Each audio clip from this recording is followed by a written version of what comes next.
আপনি কি রোজা রেখেছেন? রাখলেও আসেন, আপনি ক্যাপ্টেন না। মুশফিকের বিদায় উপলক্ষে বৃহস্পতিবার ম্যাচ শেষে কেক কাটার আয়োজন হয়। সেখানেই হাবিবুল বাশারকে হাত উঁচিয়ে ডাকছিলেন তামিম। মুশফিক রোজা রেখেছিলেন বলে নিজে না খেয়ে অপর ক্রিকেটারের মুখে কেক তুলে দেন।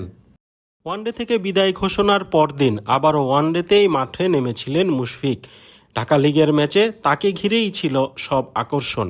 ম্যাচ শেষে সবাই মুশফিকের সঙ্গে হাত মেলান, কেউ কেউ জড়িয়ে ধরে সম্ভাষণ জানান দেশের ক্রিকেটের টেকনিকের দিক থেকে সেরা এই ব্যাটারকে। অপরজন একটু দূরেই ছিলেন, তিনি গামিনী ডিসিলভা। তার দিকে আঙ্গুল উঁচিয়ে মুশফিক হয়তো বলছিলেন, আমার জন্য উইকেটটা এবার টেস্ট উপযোগী করে বানাবেন। সৌজন্য বিনিময় শেষে ড্রেসিং রুমে ফিরে যাচ্ছিলেন মুশফিক। তখনই দুজন টেবিল নিয়ে আসেন।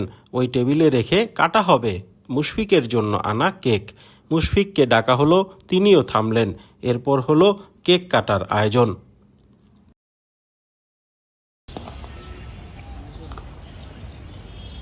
অবসরের পর মুশফিকের ম্যাচ যখন চলছে, পাশের একাডেমি মাঠে তৈরি হচ্ছিলেন লিজেন্ডস অব রূপগঞ্জের খেলা জাকের আলী।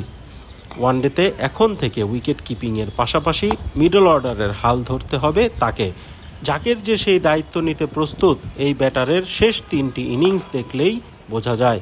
7 ম্যাচে 52 গড়ে 264 রান করা জাকের নিউজিল্যান্ডের সঙ্গে করেন 435। এর আগের ম্যাচে ভারতের সঙ্গে 68 আর উইন্ডিজে 62।